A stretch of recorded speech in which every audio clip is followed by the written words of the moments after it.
no sé, algo así que tú lo relaciones. O actualmente se habla de impulsar más el parlamentarismo. Una muestra de eso es que... Ok, es libre. sí. Ya yo puedo concluir lo Porque que... los compañeros nos dieron varios tips para que tú puedas hacer la evidencia. Ya me hablaron de esto, me hablaron de esto, eso. Entonces, bueno, ya tengo toda esta información que me brindaron. Ahora, yo, toda esta información que me brindaron, ¿cómo lo relaciono actualmente? O sea, ¿cómo lo aterrizo actualmente? ¿Qué se habla actualmente? Haz de cuenta así. Va, perfecto. Muchas Sí, gracias. sí. O sea, la información que nos van brindando los compañeros nos va ayudando para, bueno, todo se ha hablado sobre esto, bueno, actualmente toda esa información, ¿cómo yo la puedo aterrizar en una situación de aquí y ahora? Así más o menos. Entonces tú vas a relacionar esto, bueno, actualmente está pasando, con esto lo voy a relacionar. Va. Por eso yo les mencionaba que las actuales corrientes es impulsar más el parlamentarismo y disminuir la supremacía del poder ejecutivo. ¿Sí? En países, por ejemplo, podría decir Inglaterra, pues pesa más el primer ministro, que es el jefe de gobierno, que el jefe de Estado, que es la reina. Entonces, ¿qué? Porque tiene mayor importancia el parlamento. Que tú puedes decir, bueno, esto se equilibra, pero porque la reina puede disolver el parlamento. Bueno. O no lo puede disolver. Bueno. Entonces, tú puedes denotar, bueno, si, vamos a suponer, si en Inglaterra le está dando más fuerza al parlamento, porque el primer ministro es el que se encarga del gobierno y todo esto, sin embargo, puedes decir, la reina tiene la facultad de disolver el parlamento. Caray. Entonces quiere decir que todavía, a pesar de que el parlamento juega un papel relevante, la reina conserva un gran poder, porque en cualquier momento lo puede disolver. O que tú digas, en Inglaterra se da un fuerte impulso al parlamentarismo, ya que juega un rol más importante en las cuestiones de gobierno, el primer ministro, y esto se ve reflejado en que en las constituciones constitucionarias inglesas, el jefe de Estado, que es la reina, no puede disolver el parlamento. Bueno, ya le estás dando otra connotación ahí. O ubicarlo en cuestiones de, no sé, España, México. ¿Qué tal México? ¿Cómo estamos en esta situación? ¿Vamos avanzando? ¿Vamos retrocediendo? Tú dices, bueno, es que en la Constitución tal mexicana, por lo que se narra en este artículo, no voy a mencionar porque eso es investigación, se establece que en esa época se le daba más importancia al parlamentarismo. A partir de esta Constitución de no sé qué año, se da mayor impulso al presidencialismo. Entonces, a partir de esta época, vivimos un presidencialismo en México y vamos en un retroceso a un parlamentarismo. Sin embargo, las nuevas corrientes que se han realizado han impulsado no solamente en América, sino en Europa, fuertes corrientes que quieren impulsar el parlamentarismo a nivel internacional. Bueno, entonces ahí tú vas redactando lo que según la información que te vayas encontrando ahí en el libro, porque en el libro pues hay varias informaciones que te pueden ayudar.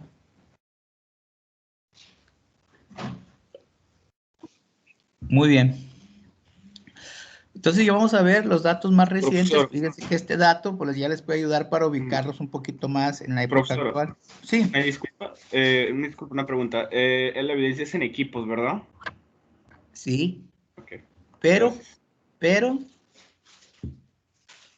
¿qué pero hay? Ahí está en equipo, pero. A ver, Odalis, diles cuál es el pero. ¿Se sube individual? ¿Mande? ¿Se sube individual? ¿Es Exactamente. Eso?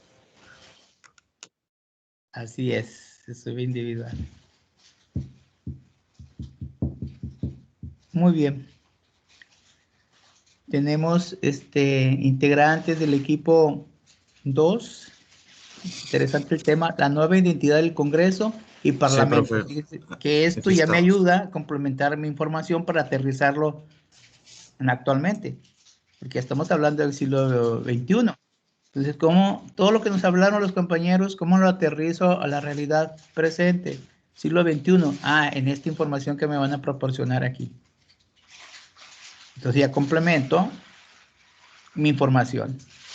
Ya tengo antecedentes históricos, pueden ser de la antigüedad, época medieval, época moderna, época contemporánea, aquí está.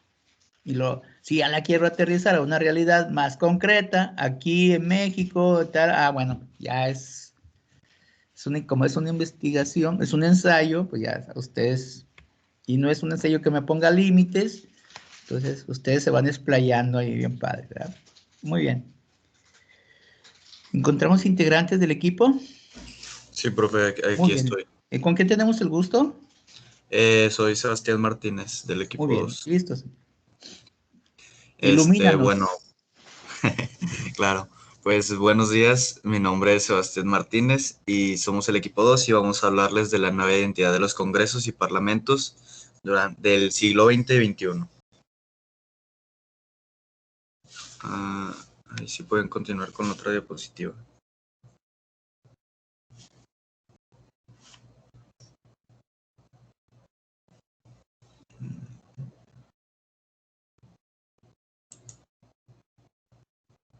Bueno, empezamos con la introducción al tema y pues les voy a platicar un poquito del contexto que sucedía en ese entonces, ¿verdad? Bueno, pues principalmente durante el siglo XX, específicamente después de la Segunda Guerra Mundial, existió pues una gran problemática, puesto que muchos de los países que en ese momento eran parlamentarios, pues tenían la gran problemática de que presentaban mucha inestabilidad, tanto en sus sistemas económicos como en sus sistemas políticos. Por esto, pues se vieron en la necesidad, por así decirlo, de renovarse, de reivindicar su sistema constitucional más que nada. Y por esto, vieron un gran área de oportunidad para reformarse como un nuevo sistema democrático y mucho más estable.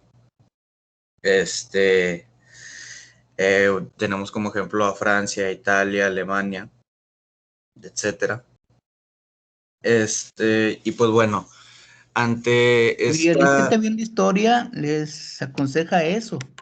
La historia de las revoluciones, tanto en Estados Unidos como la Revolución Francesa y el levantamiento también armado de la nobleza en Inglaterra, obviamente que son antecedentes que tienen que gobernar con una mayor representación del pueblo, ¿verdad? ¿Por qué? Porque necesitan justificar y decir, bueno, nosotros aprobamos esto, pero porque pues, todos los representantes de los diferentes intereses que hay en la sociedad están representados y votaron. Entonces también es una forma de decir, bueno, voy a ampliar las oportunidades de que los diferentes sectores de la sociedad estén representados. Ya ves que por eso se crea, nosotros iniciamos con un proceso de mayoría relativa, ¿ya? Donde solamente teníamos 300 diputados por mayoría. Pero, ¿qué decían las minorías que no estaban representadas en el Congreso? Oye, pues necesitamos representación. Y había muchos movimientos de protesta en contra de los gobiernos. Entonces, ¿qué hago yo? Pues creo un principio plurinominal. Y así doy oportunidad a las minorías de estar presentes en el Congreso. Entonces, pues esto va sirviendo de experiencia a que se tomen las medidas que nos está diciendo Uriel. O sea, la experiencia de gobernar no de cara al pueblo y sin el pueblo, pues hay un alto riesgo, como mencioné el compañero, y esto se vio en la Primera Guerra Mundial y la Segunda Guerra Mundial nuevamente se vuelve a establecer, porque Uriel nos acaba de mencionar que si bien es cierto, la Primera Guerra Mundial, el plan que tenían los norteamericanos, a través de los 14 puntos del presidente en aquel entonces de Woodrow Wilson, pues era establecer una democracia como forma de gobierno a nivel mundial, vamos a decirlo de esta forma. Es la invitación que hacen los norteamericanos a que se establezcan democracias. Obviamente que hay países que todavía no eran imperio, inclusive los aliados que estuvieron con los Estados Unidos por ejemplo, Japón era un imperio, no va a cambiar de la noche a la mañana a gobernar con el pueblo a través de una democracia. Y como ya mencionaste, Inglaterra, siendo una monarquía parlamentaria, y varios de los países todavía de Europa, sobre todo los Países Bajos, pues siguen conservándose como monarquías parlamentarias. Entonces, como tú acabas de mencionar, la oportunidad de ir poco a poco, en cierta forma, que los diferentes grupos de interés que hay en la sociedad se vean en un momento dado reflejados en la toma de decisiones. Porque si en un momento dado la toma de decisiones se ve como un autoritarismo, una imposición, pues obviamente que los diferentes grupos de la sociedad que no se encuentran representados, pues van a manifestarse en una forma inclusive pacífica, pero con el temor de que esto se pueda degenerar en movimientos armados. Por eso de ahí la idea, como acabas de mencionar, Uriel, ver de o una de dos, o me renuevo o voy a desaparecer, ¿sí? Porque las mismas exigencias de la población van viendo la necesidad de hacer cambios, innovaciones, y es que los demás ya lo hicieron. Por ejemplo, ya los Estados Unidos ya te lleva un buen tiempo siendo una democracia representativa, república federal, igual que México, ¿no? Entonces, tienes que cambiar. Definitivamente tengo que cambiar, tengo que dar un giro, porque si no, me pasan igual, la historia me dice que si no gobierno con los diferentes grupos de interés que hay en la sociedad, pues me puede costar la vida. La historia me dice que a Luis XVI le dieron guillotina, ¿sí? Como a los reyes, ¿verdad? También de Inglaterra, que eran autoritarios, ¿qué les costó? Pues negociar con los diferentes grupos para invitarlos a formar parte en la toma de decisiones. Entonces, ¿qué vamos a hacer ahorita aquí? Es como que nos dijeran actualmente, oye, México, ¿cómo andamos en México? Ah, pues traemos un presidencialismo desde no sé qué tanto. Bueno, ¿qué tanto? Vamos a innovar, vamos a generar reformas, ¿verdad? Para equilibrar los poderes. Porque yo les mencionaba que Jorge Carpizo, en su libro de Derecho Constitucional, habla de las facultades metaconstitucionales, y varias de esas facultades metaconstitucionales aún las tiene el presidencialismo. Entonces, nosotros nos identificamos por un presidencialismo. Pero ¿cuáles son las olas, los vientos que hay en Europa? Oye, impulsar un parlamentarismo. Entonces, ¿cómo decir actualmente? Bueno, en México, ¿qué estamos haciendo para no quedarnos atrás de los demás? Porque siempre se ha mencionado en la historia que México siempre anda 3 o 5 pasos atrás de lo que los demás países ya han establecido. Entonces, ¿cómo nos podemos innovar? ¿Cómo podemos actualizarnos a las nuevas corrientes que se están moviendo? ¿Qué pasos se están dando para lograr un parlamentarismo en México? O mínimo, que los poderes estén equilibrados, ¿sí? Porque si notamos y hacemos un estudio, que ustedes ya lo hicieron en la Constitución mexicana, ¿qué tanto seguimos siendo un gobierno presidencialista? Es lo que hagan de cuenta que es la pregunta que se están haciendo ellos. Lo que dice Uriel, bueno, ¿qué tanto hemos avanzado, ¿no? Para establecer un gobierno democrático parlamentario? ¿Qué importancia le estamos dando al parlamentarismo? ¿Sí? Entonces, esa es la idea, porque la historia ya, hay que tener el conocimiento de la historia para no cometer los mismos errores. Porque el pueblo es noble, la verdad se los digo, es muy noble el pueblo, pero también lo cansas. Tarde o temprano el pueblo se ve, se nota que si no se está gobernando conforme a intereses, si no se toma en cuenta, y más ahorita un pueblo que está más educado, ¿verdad? Donde los estados han fomentado la educación obligatoria y gratuita, o sea, que el pueblo puede acceder a la educación, y es un pueblo educado que va a exigir, ¿verdad? Entonces, bueno, ¿cómo actuamos con esto? Porque también el miedo, el riesgo es que se nos venga una guerra civil por los diferentes grupos de oposición. ¿Cómo negociar con esto? Entonces, la historia les ha motivado, ayudado, que se tienen que innovarse, así sencillamente, buscar nuevas formas de innovación o nuevo discurso, ¿verdad? Que en cierta forma convenza al pueblo que se está gobernando con ellos. Entonces, esto es lo que nos impulsa, ¿no? ¿Qué nos quiere entender con esto? Nosotros también debemos de aprender de la historia. Porque la historia nos indica un proceso de enseñanza bajo aciertos y errores, pero hay que también aprender de los errores para no seguirlos cometiendo. Y fortalecer nuestras fortalezas, ¿no? Y nuestras debilidades, convertirlas en fortaleza. Entonces, esta es lo interesante. Ellos ya han pasado por un proceso histórico, ¿verdad?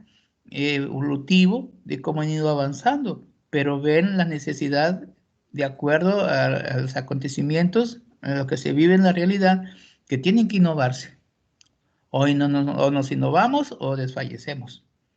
Y más porque en esa época se estaba extendiendo lo que nosotros llamamos el socialismo, el comunismo, ¿verdad? Después de la Segunda Guerra Mundial, pues entramos a una época de bipolaridad en el mundo, ¿verdad? Tenemos ahí los países capitalistas y tenemos el bloque comunista. Entonces también con el miedo de que no se tomen en consideración a las representaciones de los diferentes intereses de la sociedad, pues la sociedad te va a dar un voto de castigo y va a poner gobiernos de izquierda, te va a dar un voto de castigo y va a solicitar otra forma de gobierno, socialista, comunista, ¿no? ¿Sí? Vean ustedes la crítica que se le hizo al Papa, porque la última encíclica, casi los liberales lo que estaban crucificando porque implementaba ideas que son socialistas, que son comunistas. Entonces, ¿qué quiere decir esto? Que ya hay un discurso diferente a la realidad. Entonces, ¿qué hacemos? ¿Cómo lidiamos con esta situación? Entonces, eso es todo lo que nos están diciendo Uriel, es en base a la experiencia que han tenido y ellos han reconocido, porque eso es lo más importante, reconocer que tienen que innovarse. Vamos a seguir, Uriel, por favor. Muchas gracias. Disculpa la interrupción, Uriel. No se preocupe, profe. Y sí, se me hace bastante interesante el hecho de que, como usted lo menciona, que a pesar de que hubiera diferentes ideologías en los países, pues la mayoría concordara en el hecho de optar por una democracia. Entonces, y esto lo voy a complementar con el hecho de que muchos de ellos, pues tuvieron, por así decirlo, algunos preceptos, algunas premisas que los fueron orientando para poder reformar, pues, su parlamento, ¿verdad? Y dentro de estos nuevos elementos, preceptos, orientadores que tuvieron, pues primero, quisieron asegurar la división de poderes, ¿verdad? Y la distribución de todas las competencias orgánicas dentro del Parlamento. Entre ellos, pues, para poder garantizar lo que sería el Estado de Derecho, el Estado social e inclusive el Estado democrático, como ya lo mencionamos anteriormente, pues para poder así como que cumplir con las garantías que el mismo Parlamento debería de dar. Y segundo, tenemos que los recursos de control para conseguir una constitución normativa, pues deberían estar sustanciados de forma preferente, pues en un órgano autónomo, para pues poder así tener funciones de constitucionalidad, pues mucho más reguladas, por así decirlo.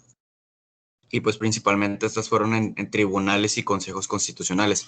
Y de la misma forma también se estableció una regulación para los recursos de legalidad, que estos hubieran sido depositados de manera un poco más independiente, como lo vemos actualmente en nuestra Cámara, en nuestro Poder Judicial, con la Suprema Corte de Justicia. Pero pues en este caso estamos hablando de que ellos consideraron formar lo que sería algún consejo de la magistratura o lo que sería equivalente al consejo de la judicatura, ¿verdad?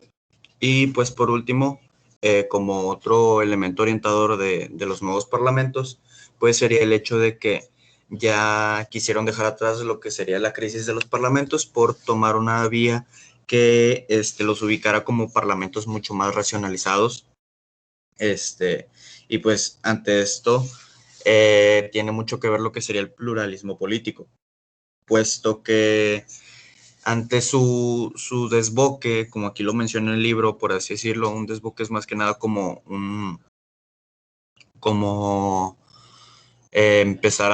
es sinónimo de perder, o sea, va por ese rumbo de perder algo, de estarse debilitando.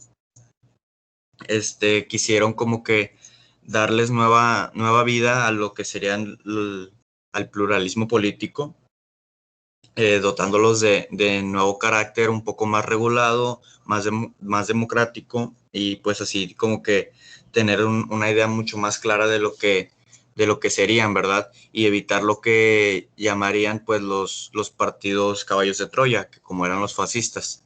Muy bien, buena la información, voy a interrumpir de nuevo. Como No está se preocupe. diciendo Uriel, yo menciono, oye, yo soy un país que soy democrático, porque pues hay elecciones para elegir, ¿verdad? A los dirigentes. Y luego le dices tú, oye, ¿cuántos partidos políticos participaron? No, pues es un partido único. Ah, caray. Entonces, como está diciendo Uriel, aquí ya puedo cuestionar yo si eres democrático o no, porque no hay una alternativa para el votante de elegir mínimo entre dos. Entonces se cuestiona aquellas naciones o países que dicen ser democráticos simplemente por el hecho que la ciudadanía puede votar, pero es un partido único. Entonces se cuestiona la democracia, porque como dice Uriel, en estas nuevas innovaciones es que el votante tenga opciones, mínimo 2 o 3 partidos políticos. Entonces, esa es una prescripción de la democracia. O sea, estoy analizando la democracia y tú me dices que es democrático, oye, pero es un partido único. No le das opciones al ciudadano de votar por otro partido. Entonces, entonces aquí se cuestiona la democracia, tomando este elemento que nos está diciendo Uriel. O a raíz de establecer, como menciona Uriel, oye, pues ¿por qué no hay partido? Porque la Constitución dice que es un partido único, como la Constitución de la URSS, cuando se crea el sistema comunista, pues es un partido único. Yo me cuestiono también si China, ¿sí? A pesar de que hay votaciones, siendo un partido único, el Partido Comunista, entonces, ¿cómo hablo? No se puede hablar de democracia, no podemos hablar que es un país que tienda a, ¿sí? Entonces, este es un elemento, ¿verdad?, que tengo que tomar en consideración para analizar si se cumple o no con este elemento. Ahora, lo interesante, lo que nos está diciendo Uriel, es que en las constituciones esté plasmada, ¿sí?, el equilibrio de poderes. Si bien es cierto, tengo una división de poder, ¿verdad? ¿Hay equilibrio en los poderes? ¿Sí? Para que estén equilibraditos y no se incline más la balanza a esto o al otro. Entonces, cumplo con esa cualidad. ¿Sí? Ahora, tengo un órgano independiente para garantizar la normatividad jurídica. Pues sí, como dice Uriel, ¿verdad? A través de la judicatura, pues yo nombro personas, posibles candidatos que puedan obtener el cargo de primer ministro de la Suprema Corte de Justicia. Porque ahorita ya estoy poniendo más requisitos para que seas ministro, que tengas tantos años en la carrera jurídica, que hayas hecho algunas investigaciones, publicaciones, y casi ya te están pidiendo que seas doctor para ocupar un cargo de esa índole. Por la importancia del cargo, imagínate, salvaguardar la Constitución, que los demás órganos cumplan con esa Constitución, tanto el Congreso como el Ejecutivo. Es también que no se preste, ¿verdad? A que, bueno, que el que esté allí sea por cuestiones políticas, ¿verdad? Porque es amigo del presidente, porque el presidente lo quiere poner, porque eso me malinterpreta la acción. Entonces, no, si es de esta forma, si hay un órgano del Estado que tiene más peso para nombrar a bueno, entonces aquí yo puedo cuestionar, no va a haber parcialidad. Imparcialidad es muy importante en la rama jurídica. ¿Te imaginas que el presidente Trump, es que ya se le venía el problema judicial? Oye, yo nombro al presidente de la Suprema Corte de Justicia de los Estados Unidos. Ah, pues entonces ahí va a haber, dijo aquel gato escondido, ¿no? Entonces, todo esto tiene que estar bien equilibrado, como menciona Uriel, o sea, tener los candados suficientes para no desequilibrar los poderes. Ujú. En esta división de poder. Entonces dice Uriel, bueno, muy bien. Otro elemento que tengo que tomar en consideración es, en ese país, aparte de haber pluralidad de partidos, ¿tenemos división de poder? Sí. ¿Se cumple la teoría de equilibrio? Sí. ¿Hay una judicatura para nombrar? Ah, sí. ¿Dan los recursos suficientes la Constitución para defender tanto a gobernantes como a gobernados? Sí, pues hay un derecho de amparo. Ah, perfecto. Contra las resoluciones de los poderes, el ciudadano tiene un recurso. Ah, sí, se puede ir al amparo. Ah, perfecto. O hay garantías para el ejercicio de la función pública. Sí, porque en ciertos casos hay constituciones que amparan al legislador sobre un fuero constitucional. O sea, los puestos más importantes del Estado gozan de un fuero constitucional. Ah, perfecto. Para su mejor ejercicio en sus funciones, etcétera, etcétera, etcétera. Eso ya hay que argumentarlos ya ustedes. Perfecto. Muy bien. En caso de que ocurra una falla en una de las funciones de los representantes, bueno, ¿qué garantías se les da? Ah, pues ¿sabes qué? Pues hay un juicio político, ¿sí? Se les hace en la misma Cámara un juicio político, se le da el derecho de audiencia, como ya lo establecen los derechos humanos, que tienen que escuchar. Entonces, ¿se le estás dando la oportunidad de defensa ahí mismo, entre el mismo órgano? Sí. ¿Para qué? Para dirimir por la mayoría de votos si es culpable o inocente. Bueno, aparte de esto, ¿se puede establecer ya una persecución judicial en contra de la persona? Ah, pues sí. Ah, bueno, entonces todo esto para evitar la impunidad. Ah, bueno, sí. ¿Qué tanto estoy yo garantizando? Que mis servidores públicos hagan un ejercicio adecuado de sus funciones y que todos, como todo ciudadano, pues también podemos caer en una responsabilidad. Y como todos ciudadanos, se nos sigue un procedimiento judicial y como todos ciudadanos tenemos el derecho de defensa. Y en base a pruebas, ¿verdad? En base al sistema, ya el juez toma una decisión, culpable o inocente. Entonces, estamos viendo esto para evitar el buen funcionamiento del Estado, porque si yo no pongo candados para el ejercicio de la función pública, entonces puedo que las personas que estén en ese ejercicio de la función pública cometer algunos delitos sin ser castigados. Entonces estoy viendo ahí un problema de impunidad. ¿Qué tanto estoy poniendo yo candados para evitar la impunidad? ¿Sí? Porque, como dicen vulgarmente, ¿verdad? El que la hace la tiene que pagar. ¿Sí? Mínimo destituyéndolo de su cargo. O sea, lo que viene siendo, lo que nosotros diríamos una sanción administrativa. Oye, pues lo que cometiste provoca un daño al Estado económico. Ah, bueno, una responsabilidad civil. O si el daño ya es muy grave, pues una sanción penal. Ustedes ya lo vieron en derecho administrativo, ¿sí? Hay responsabilidad civil, responsabilidad administrativa y responsabilidad penal. Que hay una ley de responsabilidad de los servidores públicos. Entonces, ¿qué tanto en el ejercicio de estas funciones estamos viendo? Porque como hemos mencionado, en el parlamentarismo es un sistema de cara al pueblo y que tenemos que darle cuentas al pueblo. Y que estas cuentas deben estar pues claras, ¿sí?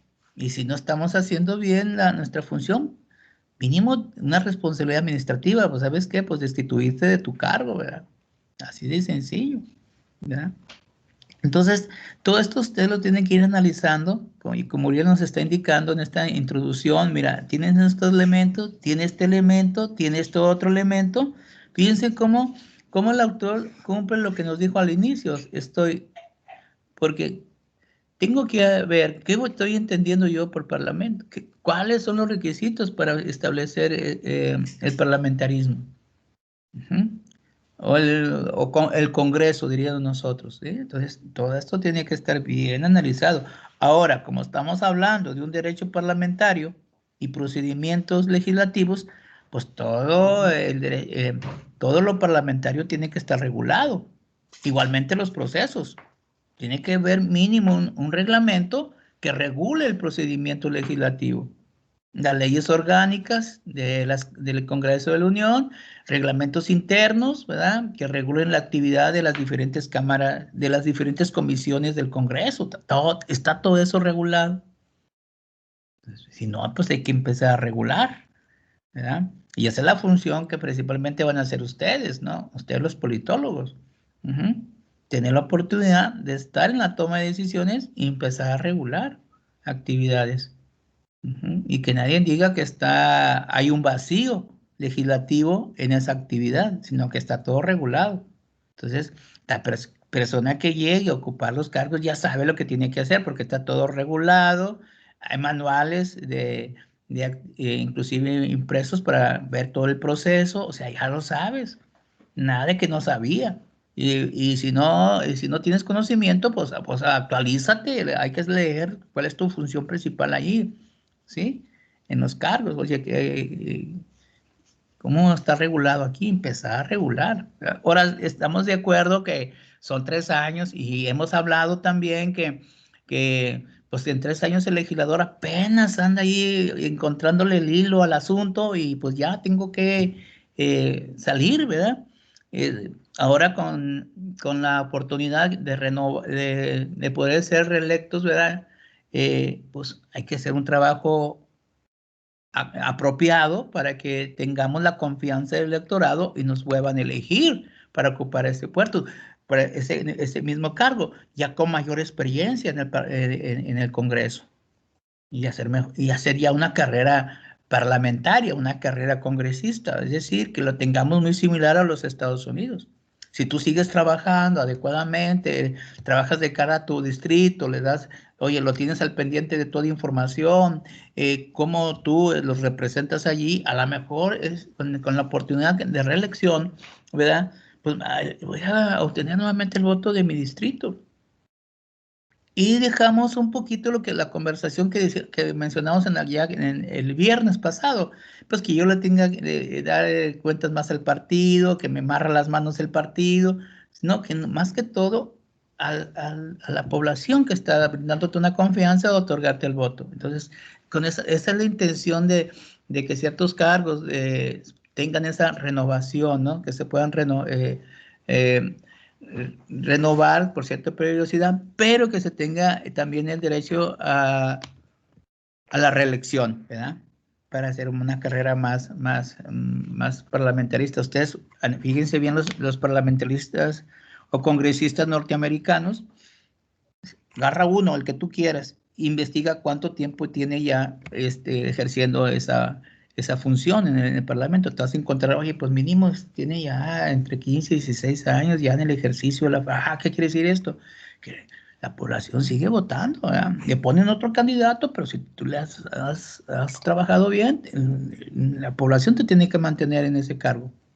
Entonces, vemos otro requisito que se tiene que cubrir, ¿verdad?, en los llamados parlamentos, ¿verdad? Vean toda esta situación, como dice Uriel, oye, tenemos esto, tenemos lo otro, y si no, renovarnos, cambiar, no va a quedar otra, ¿verdad? Muy bien, gracias, Uriel. Gracias a usted, profe. Y pues como ahorita usted mencionaba que fue necesaria la regulación que tenían los parlamentos, pues aunado a eso, pues viene lo siguiente, que el hecho de que fueran regulados, pues fue más que nada con muchos propósitos, pues primeramente lo bueno, por así decirlo, un lado de la moneda, fue que así al tener más regulación, pues como usted lo mencionaba anteriormente, que pues así ya podían tener como que más oportunidades, mucha más democracia dentro del sistema parlamentario y pues ya podían tener más acceso a los escaños, a los registros públicos partidarios, inclusive pues para otras reglas más específicas para las votaciones desde las investiduras hasta las pérdidas de los puestos, ¿verdad? Y pues esos elementos, pues a final de cuentas, pues van a hacer mucha diferencia dentro de la estabilidad de los mismos parlamentos en el aspecto democrático. Y el otro lado de la moneda, por así decirlo, sería que lo que casi no se veía en ese entonces era que esta racionalización de los partidos, del pluralismo político, pues también tenía otro propósito, que pues más que nada era pues evitar que el desfondo, el desboque, como les mencioné anteriormente, de los gobiernos multipartidistas, ¿verdad?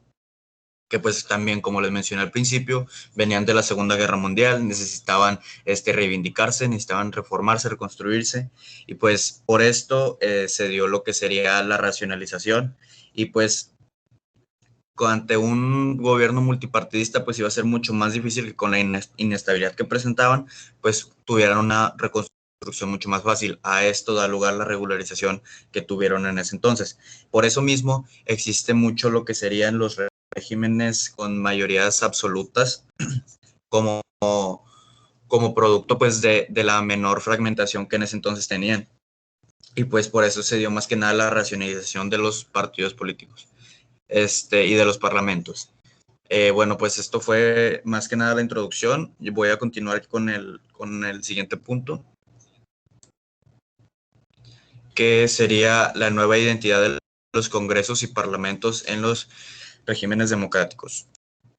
Y pues bueno, como es más que nada una recapitulación un poquito más extendida de lo que anteriormente les dije, que pues dentro de del panorama de la posguerra para el poder legislativo, que en este caso serían los parlamentos, pues se presentaban cambios significativos, ¿verdad? Que pues iban a garantizar una mejor funcionalidad en cuestiones de estabilidad y de democracia. Por esto pues también tenían como que unas nuevas características, unos nuevos elementos que los harían funcionar de mejor manera. La primera dice que las cámaras, pues independientemente si se trataba de un sistema bicameral o de una sola cámara, como una bicameral pues sería como la nuestra, de la Cámara de Senadores y la Cámara de Diputados, pues esta dice que pues dentro de sus labores pues serán de vital importancia ambas, que dentro de los actos de control gubernamentales las funciones deberán ser justas y equilibradas para ambas cámaras. Y por segundo punto, también tenemos el hecho de que nos dice que ante un pluralismo político, donde conviven muchas sociedades, donde conviven mucha diferencia de ideología política, pues esto establece que las cámaras deberán ser espacios deliberativos pues por excelencia, como aquí lo menciona, donde los procesos tengan una buena legitimación y pues sean bastante estables, pues para poder funcionar de mejor manera y pues poder brindar el bien común a la sociedad. Y pues en el tercer punto nos dice que en caso de que la pluralidad política se presente de forma natural, ante cada acto de debate del actor político se deberá dar la misma importancia para con una de las partes. Bueno, pues esto es más que nada unado al punto anterior, que nos dice que se deberá dar la importancia a cada acto que den, independientemente de la pluralidad política. Se debe dar como que esa atención necesaria para que pueda funcionar todo de la mejor manera, y pues qué mejor que brindando la atención que se merece a cada espacio que se le está dando a cada individuo dentro del Parlamento, ¿verdad? A cada sociedad política en sí. Y pues, en tanto que la regulación, pues esto nos quiere decir que se está apostando mucho por un nuevo modelo que pues nos va a dar un nuevo panorama de lo que sería la democracia en ese entonces en Europa y hasta actualmente. Y pues por esto este nuevo modelo pues ha sido de vital importancia para garantizar que la estabilidad pues sea un poco más prolongada, aunque si bien hoy existen excepciones en otros países que no funcionan de la misma manera, pero pues esto quiere decir que el modelo que se planteó en ese entonces hasta la fecha ha dado frutos y pues se podría decir que se ha considerado bastante estable para poder regir una sociedad.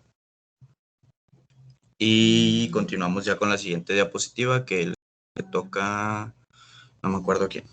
Muchas gracias, profe. Sí. Vamos a analizar el primer punto que dice Uriel, ¿verdad? Sobre las cámaras. Es un sistema independiente, dice Uriel, sobre todo en los congresos o parlamentos bicámara, donde son dos cámaras, porque a veces son parlamentos de una sola cámara. Nosotros somos un bic. Entonces son dos cámaras. ¿Son independientes cada una de ellas? Ah, sí. Están organizadas independientemente. Así cada una de ellas tiene su presidente, tiene un secretario, tiene vocales. Muy bien. El escenario es diferente. Es decir, el escenario quiere decir el edificio, vamos a llamarlo, a ver si me puedo entender. Sí, aquí está el Congreso, aquí está el Senado. Muy bien. Excelente. Cada una de ellas tiene facultades exclusivas. Ah, sí. Hay facultades en pleno, o sea, lo que viene siendo el Congreso, em, digamos nosotros, en pleno, sí. Y cada una de las cámaras tiene facultades propias, sí. Ah, entonces está muy bien. Está la organización de esta forma. Entonces, Cámara de Senadores tiene sus facultades exclusivas.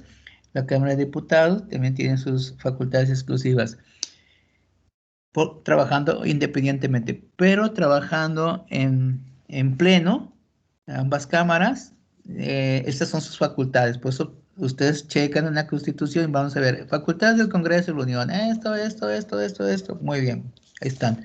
Facultades de la Cámara de Diputados, son estas, muy bien. La de Cámara de Senadores, pues es esta, bueno, perfecto. Digamos, por decir nosotros, a facultad exclusiva de la Cámara de Diputados, la cuestión presupuestaria, la cuestión de contribuciones, ahí está, muy bien. Facultades del Senado, analizar, comentar la política exterior del presidente, perfecto, eso se encarga, ¿sí? Muy bien, excelente. ¿Ellos pueden resolver sobre esto? Sí, ellos son las competentes. Perfecto. Entonces ahí vemos esa independencia que nos acaba de decir Uriel. Ahora, en cada una de las cámaras, como ya lo mencionaba Uriel, están representados los diferentes de la sociedad a través de un pluralismo político. ¿Qué quiere decir? Que hay varios partidos políticos. La pregunta sería, ¿hasta cuándo es permisible? Porque esto también fue un motivo de conversación en la clase pasada, tener una gran cantidad de partidos. ¿En qué tanto nos puede beneficiar y en qué tanto nos puede perjudicar? Porque hay argumentos a favor y en contra. Porque hay varios en contra que dicen, es que a mayor cantidad de partidos, mayor división de la sociedad, mayor división del voto. Entonces, cada sector de la sociedad está representado por un partido. Que esto sería, por tomar un ejemplo, en los Estados Unidos, hay dos partidos, demócrata y republicano. Y como a veces se dice en forma de broma, el ciudadano norteamericano ya nace o eres republicano o eres democrático. Desde la cuna ya te están enseñando si eres republicano o democrático. Porque hay una tendencia a decir, oye, pues ¿por qué no hacer una emulación similar a lo que hacen los norteamericanos? Tener dos partidos y nos evitamos de negociar, porque muchas veces los partidos chicos, que el Congreso me dice que tengo que tener tantos votos para pasar la iniciativa y pues no los puedo lograr, yo solo tengo que negociar con partidos políticos. Le doy mucha importancia a los partidos políticos, pero porque ellos, sin una colisión con ellos no puedo pasar mi iniciativa. Entonces es una crítica también ahí. Entonces, pues hay argumentaciones a favor y hay argumentaciones en contra, ¿sí? Unos dicen bipartidismo, otros dicen pluripartidismo. La experiencia nos tiene que llevar a decir, oye, pues es más viable un bi que un pluri. Por la experiencia vivida, porque cada país tiene una experiencia vivida en su régimen político. Porque si hay un financiamiento público, porque así lo establece la Constitución a los partidos políticos, que tanta cantidad de dinero están percibiendo cada partido. ¿sí? Entonces, vemos esta situación, o sea, ¿qué tanto dinero, tantos miles de pesos, por decir algo, ¿verdad?, tienen los partidos? Entonces, ¿conviene hacer un gasto de esta índole o simplemente tener, o como somos amantes, ¿verdad?, de la Trinidad, bueno, pues 3 partidos, ¿verdad? Blanco, verde y no sé qué. Amarillo, por ejemplo. Verde, azul y amarillo. ¿Para qué queremos otro partido? ¿Para qué queremos otros? Con 3 partidos más que suficiente.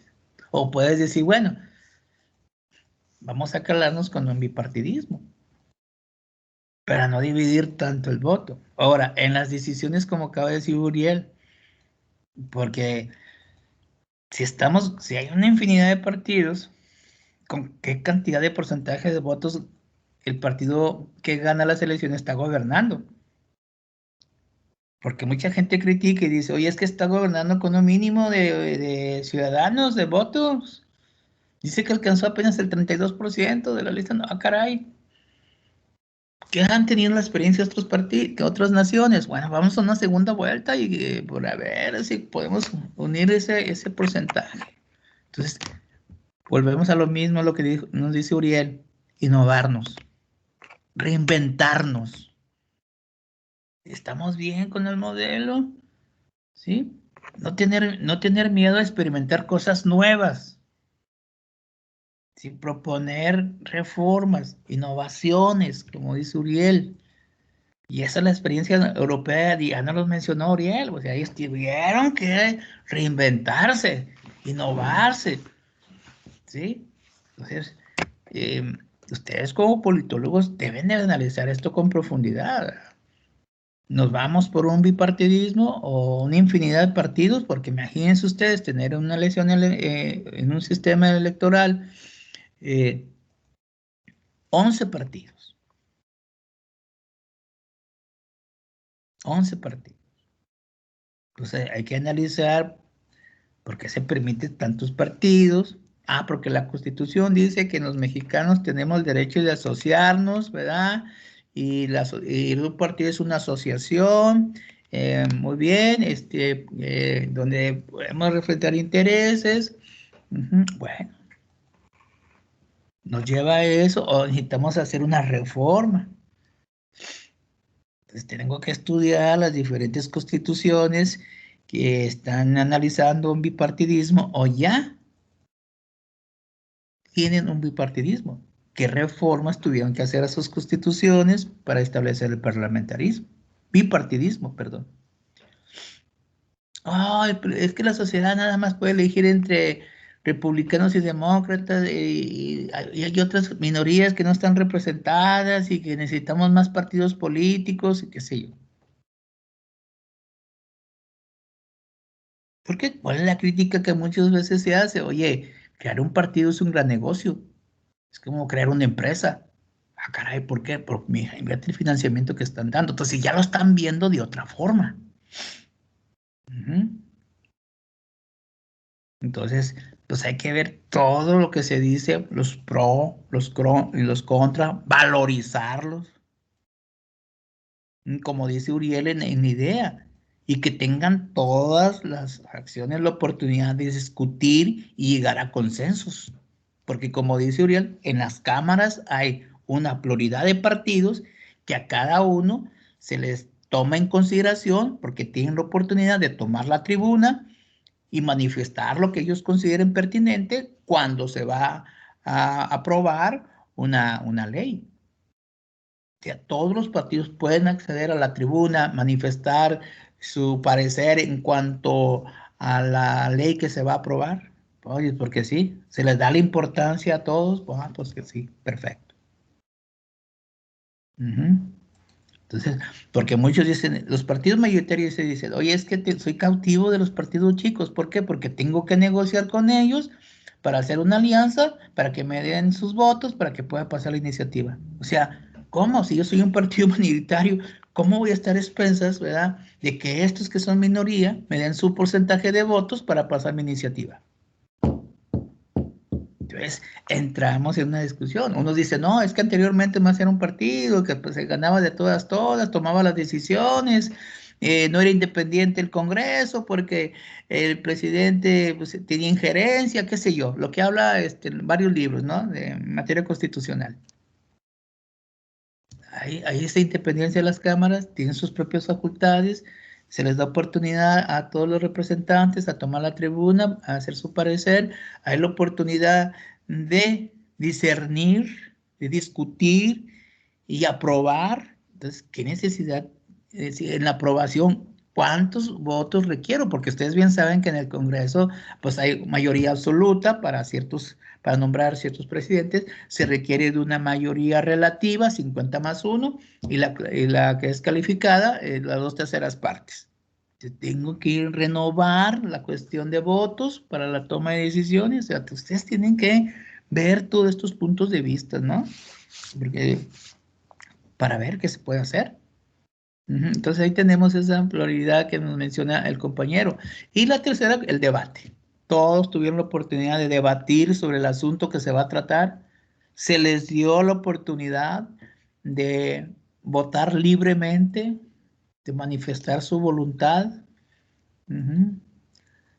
Entonces son cosas interesantes que se tienen que cubrir ya al interior del Congreso.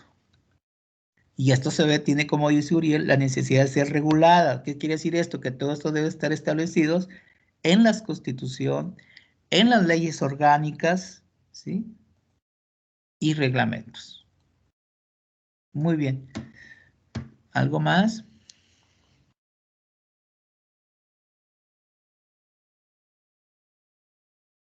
Pasamos a la siguiente, por favor.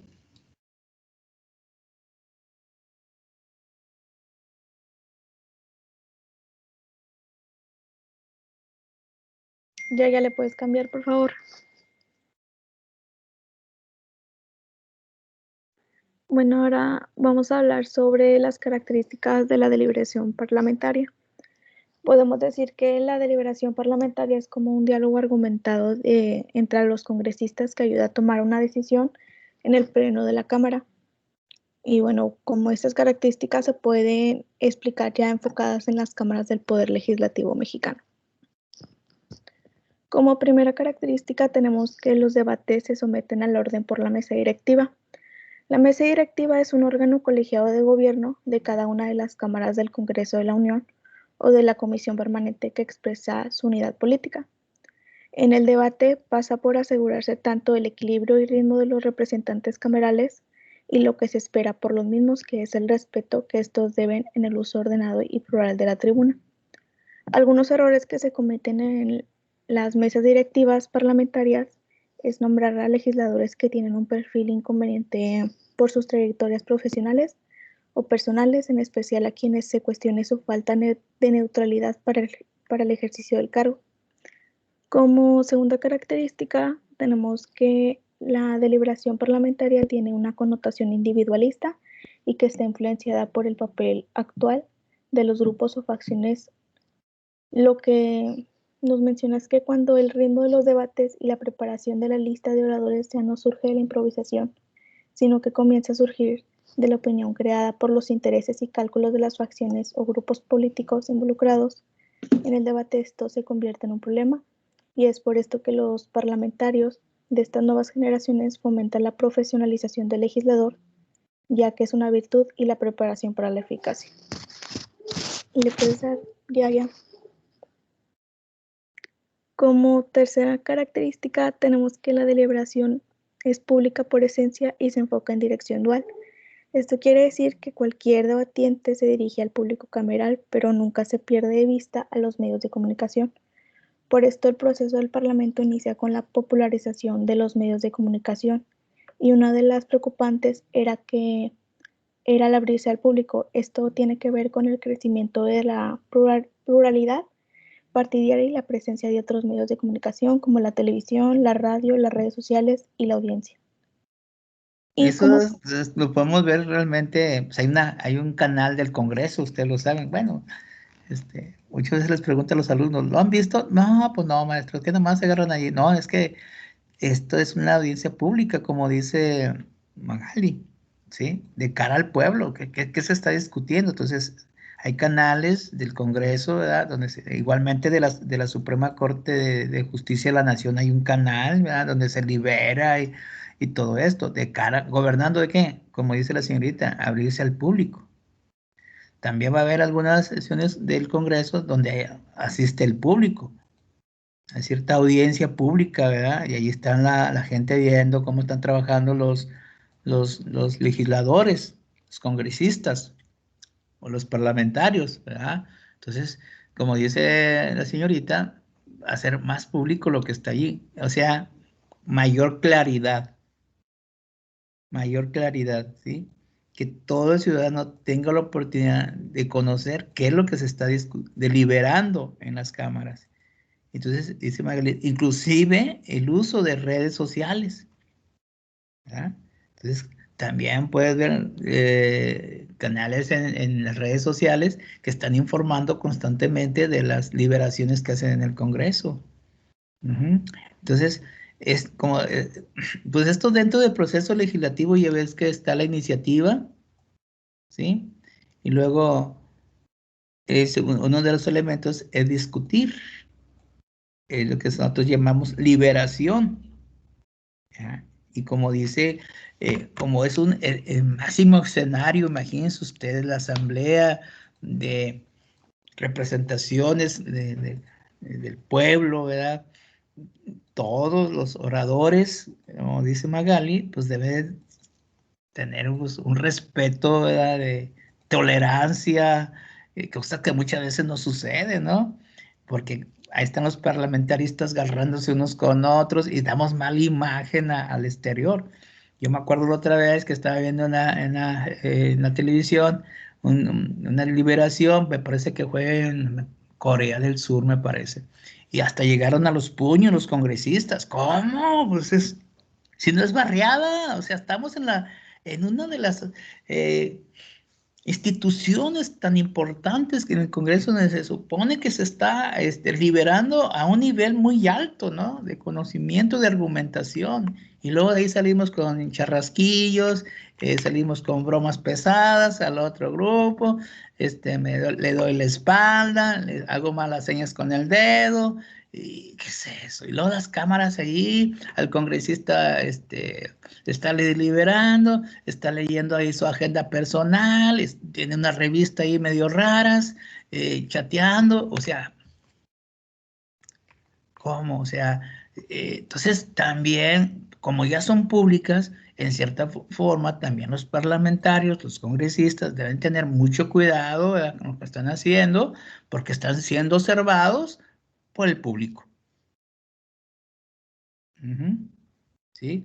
Está bien que están rodeados de una infinidad de asesores para que les hagan un buen argumento, ¿verdad? Obvio, claro que sí, pero también creo que la opinión del partido menos insignificante en porcentaje también merece nuestro respeto, ¿verdad? Al momento de que ellos se expongan, ¿verdad? Entonces, pues debemos ver un Congreso educado, un Congreso que se presta a la tolerancia, ¿verdad?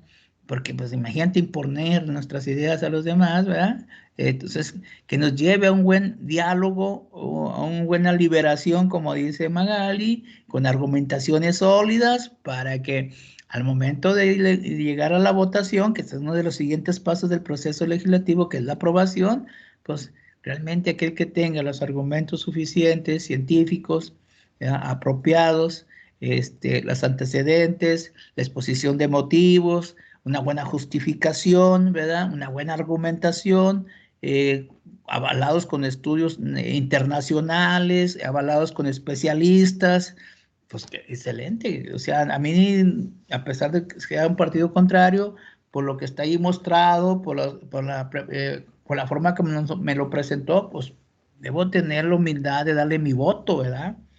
Porque considero que lo que es la argumentación, la liberación que se hace se hizo en forma correcta, están los números duros, estadísticas y todo esto, ¿verdad?, para tomar la decisión. Pero pues a veces se convierte allí en pleito de comadres, ¿verdad? Entonces esto nos debe de elevar a un diálogo superior, porque se supone que es la máxima representación, ¿no?, de la sociedad. Entonces, también allí tenemos que, ya estamos, como estamos ya abiertos a la opinión pública, sí, como dice Magali, tener mucho cuidado, ¿verdad?, en lo que se está, lo que están viendo el público, porque muchas veces el público somos desgraciadamente jueces, ¿verdad?, y queremos juzgar a medio mundo, ¿no? Entonces, también guardar las formalidades apropiadas, ¿verdad? Muy bien. Magali, por favor. 4, punto número 4. Y como cuarta característica es que las mayorías y minorías tienen igualdad de acceso a la discusión. En este punto las mayorías tienen un aval democrático obtenido en las urnas y toda legitimidad para impulsar tanto la dirección de los Oye, trabajos. disculpa, se te escucha muy lejos. O sea, te escucha como si estuvieras tapado. Juan. Disculpa. ¿Ya se escucha bien? Sí, ya se escucha bien. Bueno, ya la cuarta característica es que las mayorías y minorías tienen igualdad de acceso a la discusión. En este punto, las mayorías tienen un aval democrático obtenido en las urnas y toda legitimidad para impulsar tanto la dirección de los trabajos camerales como para ejercer su capacidad decisoria. Y solo para recordar, las mayorías son aquella fracción del Parlamento que pertenece al partido político que obtuvo el mayor número de asientos en el órgano legislativo, y las minorías representan aquellos grupos políticos que no tienen mayoría en el Parlamento, que por lo regular acceden al mismo a través de un sistema electoral. Y ya sería toda mi parte. Muy bien.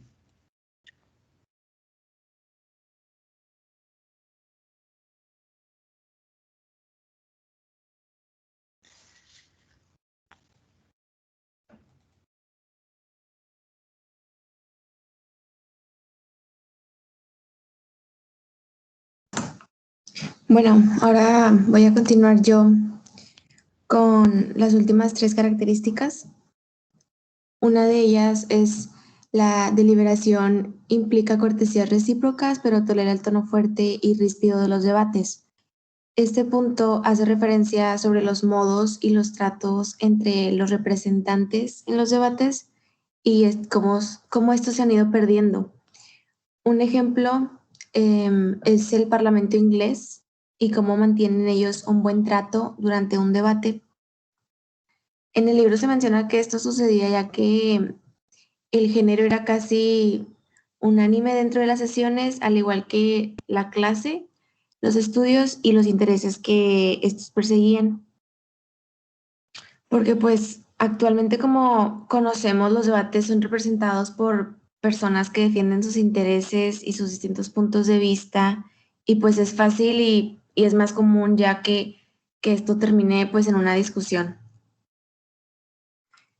Bueno, la siguiente característica es que el Parlamento garantiza la inviolabilidad de las expresiones como la indemnidad de enjuiciamiento del legislador.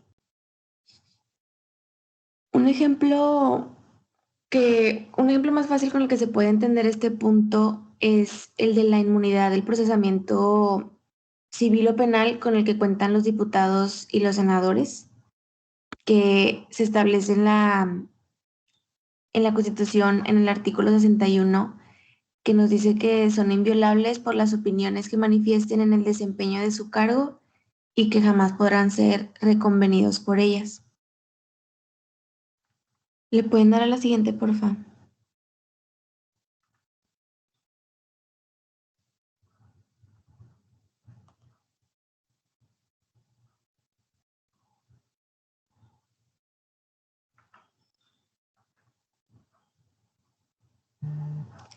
Y bueno, por último, esta característica nos dice que las discusiones parlamentarias tienen una naturaleza especial. Este punto nos dice que los tiempos de discusión o sesiones en el Parlamento son distintos en comparación a la duración de una sesión del Consejo de Ministros o de una reunión del gabinete a la que asista el presidente. Esto sucede ya que el Pleno alarga una discusión con el objetivo de que su deliberación sea legítima, por lo que se da el espacio para que exista pues una argumentación sobre los puntos que no se pudieron exponer durante el debate, y si se llega a una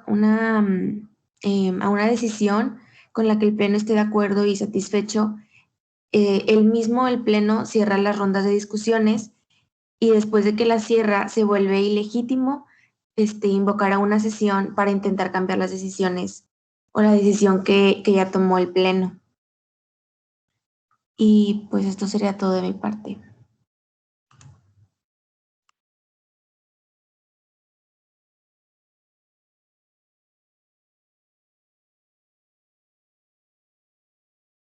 Nomás relacionar esto con lo que ustedes ya vieron en materia constitucional, pues tenemos sesiones ordinarias y extraordinarias.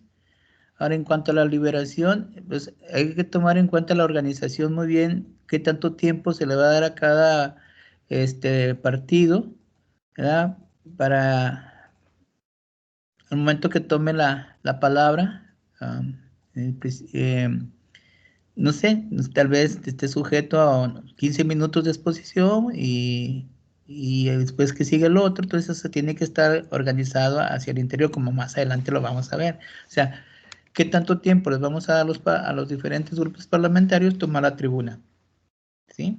Entonces eso va a ser también importante. Y respetar los tiempos, ¿verdad? Porque muchas veces les concede cierto tiempo y se pasan de gilo, ¿verdad? Y rebasan los tiempos y se va alargando las sesiones parlamentarias. Entonces, tener un buen argumento, un momento de subir a la tribuna con una buena síntesis de la información concreta, clara, ¿verdad? Para que dar el siguiente paso, ¿no? Que es la votación. Entonces aquí tenemos todo esto está en la Constitución, está regulado. Sí, bueno, entonces ya, palomeamos ahí. El proceso de discusión está establecido en la Constitución y ya la señorita nos dijo que sí, artículo tal, perfecto, ahí está ya.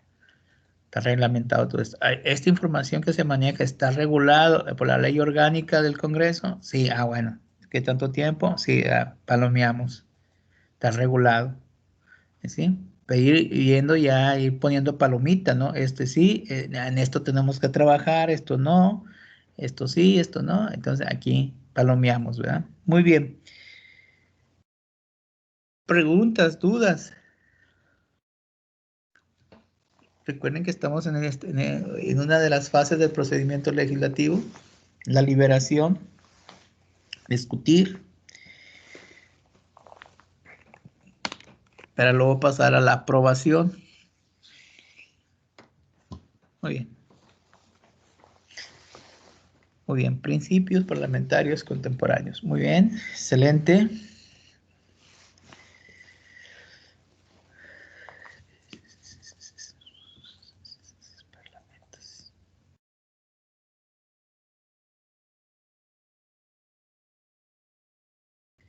¿Quién toma la palabra?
Uriel, ¿quién sigue?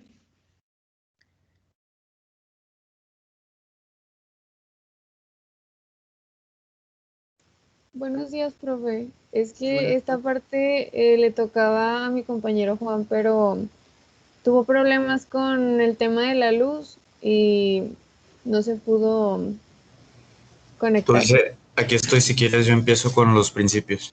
Bueno, muy bien, Uriel. Vale.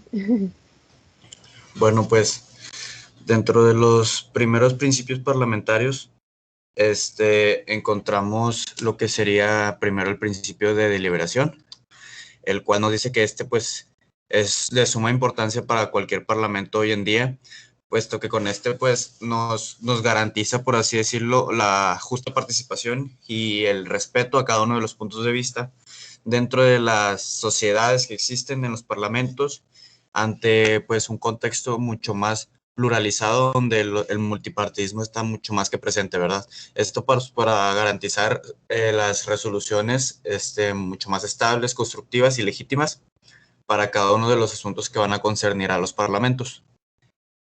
El segundo principio es el de la representación, el cual, pues, como aquí lo dice, pues es relacionado a lo de la pluralidad política, y pues nos dice que pues dentro del contexto también de los parlamentos, pues como existen muchos enfoques políticos, pues esto quiere decir que para que tenga un justo peso, para que sea bastante mucho más estable, que tenga pues ese carácter, ¿verdad? De estar correctamente pluralizado, pues tiene que haber una correcta distribución de la representación que existe dentro de ello para cada uno de las facciones sociales, de las sociedades políticas que van a existir dentro de él, para que puedan trabajar pues igualmente por un solo fin, que sería el bien común de la sociedad en el cual están trabajando. Y pues por último dice el principio de orden en las cámaras. Pues es mucho más sencillo. Nos dice que dentro de los principios pues existe mucho la necesidad de que al haber tantas ideologías, al haber tantos puntos de vista, pues es sumamente necesario que exista pues ese orden que demanda la correcta funcionalidad de los parlamentos. Pues debe existir el respeto, la cooperación, debe existir como que ese punto de vista respetable de cada uno de las sociedades políticas que van a existir dentro de los mismos parlamentos, para que pues puedan trabajar acorde a las necesidades de la población y pues no se dejen guiar, por así decirlo, por sus propios ideales, ¿verdad? Que exista como que ese punto neutro dentro de su pensar, para que puedan ver y respetar los diferentes puntos de vista, pues para que puedan trabajar dentro de un mismo son para el bien común de la sociedad, como lo mencioné anteriormente. Y ya si quieres ya le pueden dar con los demás.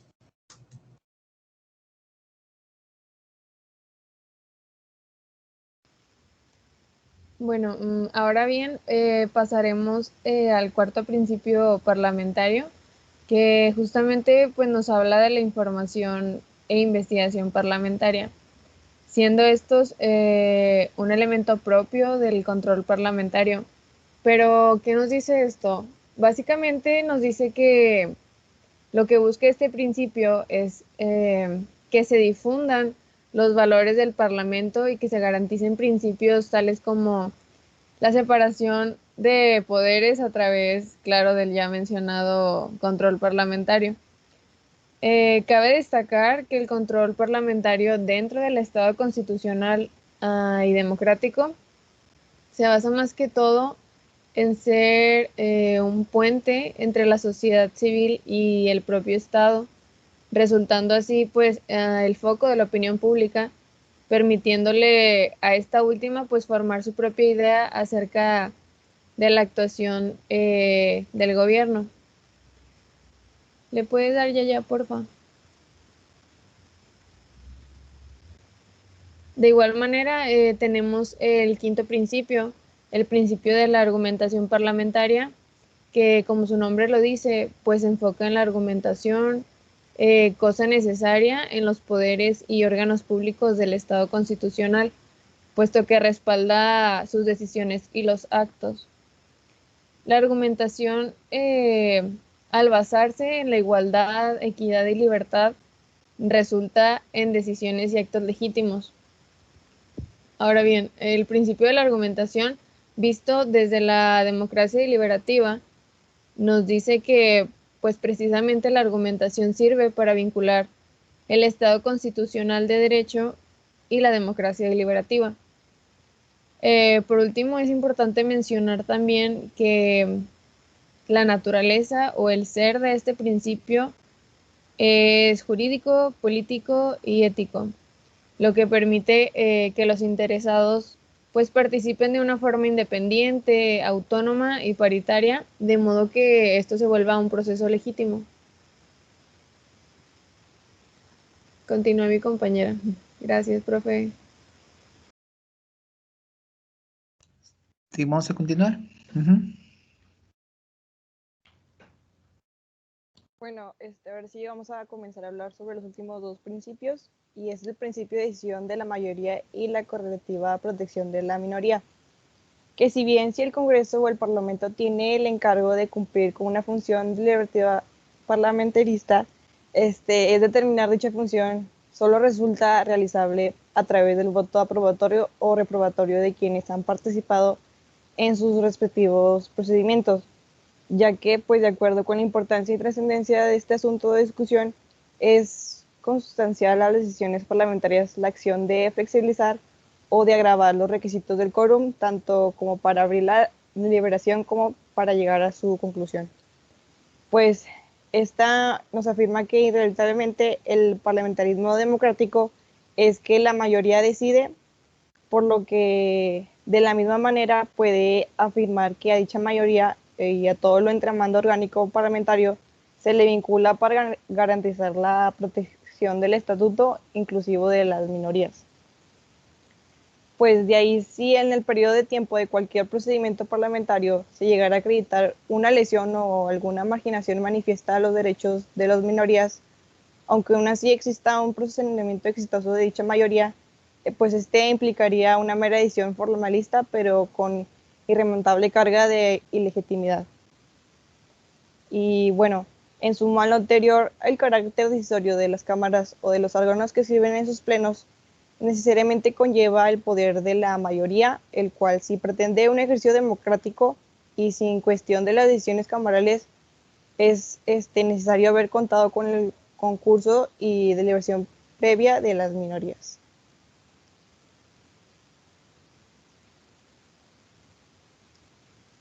Y bueno, para el último principio es el principio de eficacia parlamentaria, que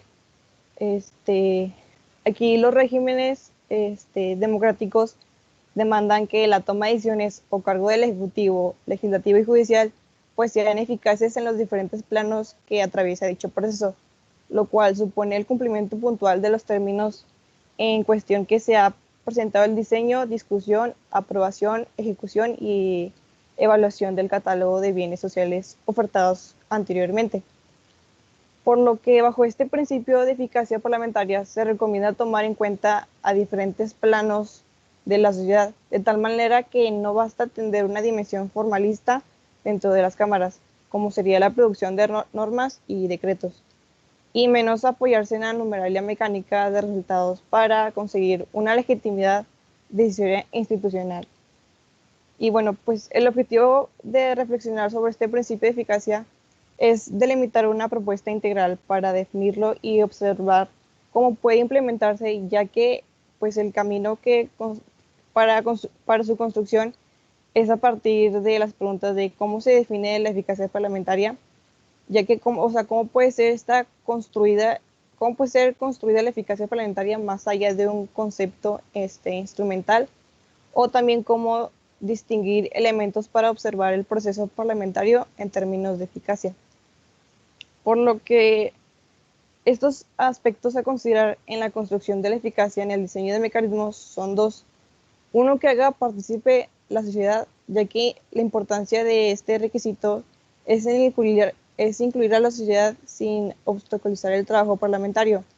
Y pues el otro, en el plano parlamentario, conlleva destacar que la eficacia tampoco se reduce solamente a la creación de identidades u organismos en los que se deposita la eficacia como un logro, ya que la eficacia debe tomar un diseño procedimental que siga el desarrollo del trabajo parlamentario. Así incluiría observadores con facultades para reorientando en caso de detectarse anomalías. Y Muy bueno, bien, perdón. Bueno, perdón, Iván, vamos a continuar.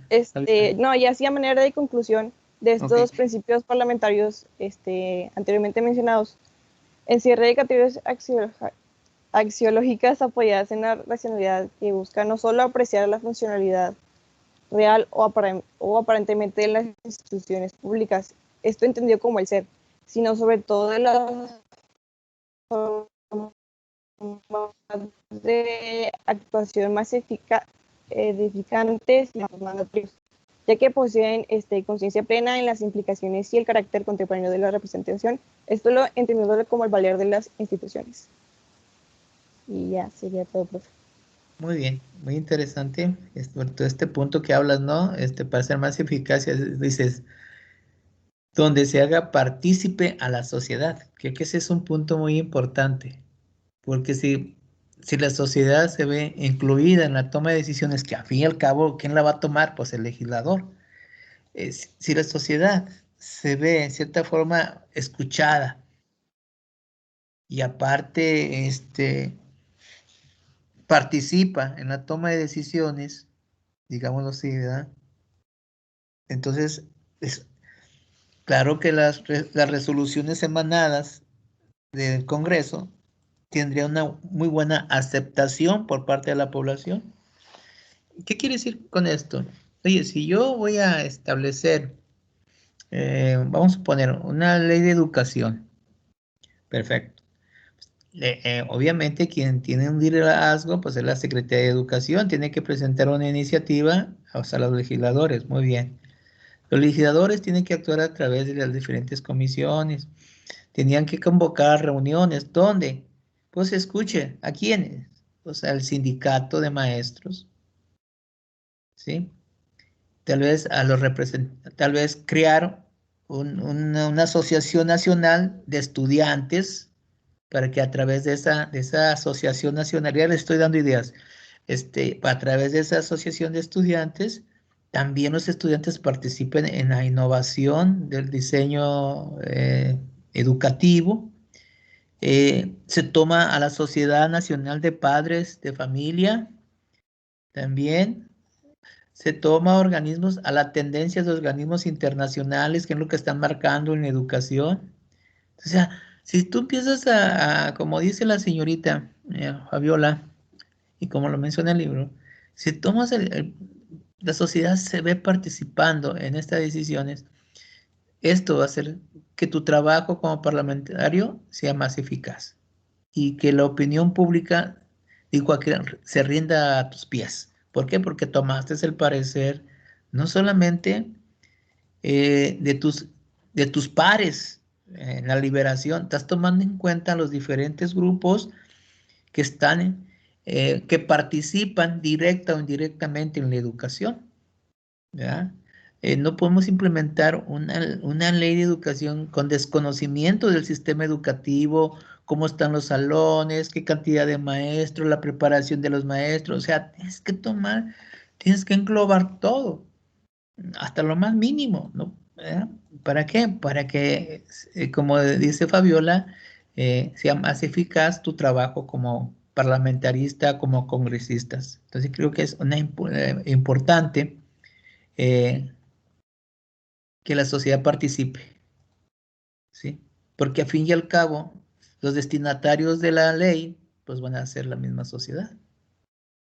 Entonces, mantenerlos en cierta forma, informados, contentos, ¿verdad? Decir, bueno, claro que hay una ley se puede mejorar, pues, pero primero tenemos que iniciar con algo, dijo aquel, ¿verdad? Claro que la misma ley establece procedimientos para reformarla, ¿verdad? En aquello que en un primer momento se vio que puede ser aceptable, pues hay otros procedimientos legislativos para mejorar esta ley, ¿sí? Ya sea reformarla, modificándola, agregando algo a la Constitución, ¿verdad? O completamente dices tú, derogación, vamos a otra nueva ley, ¿no? Que responda a las nuevas necesidades de la educación. Entonces aquí entramos, quiero que un punto importante, la sociedad. La sociedad. Ujú. Eso es un punto importante que tienen que considerar a la sociedad. Entonces, que todos los sectores que se relacionan directamente con el asunto que están tratando,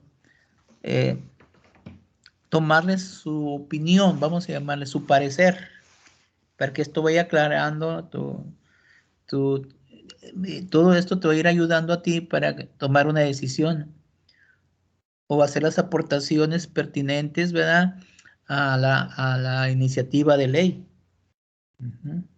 Si tú consultas con el sindicato, tú consultas con los padres de familia, tú consultas inclusive con los mismos alumnos, pues vas a tener un panorama, una visión más completa que solamente te dedicas a la investigación, ¿verdad? La investigación se complementa con todo lo demás. Muy bien. Pues es todo. No sé si tengan alguna pregunta. No, entonces ahorita pues nada más, todo lo que estamos viendo aquí, nada más ya dale formalidad constitucional. Bueno, la deliberación se legisla en el artículo tal de la Constitución, en el procedimiento legislativo tal.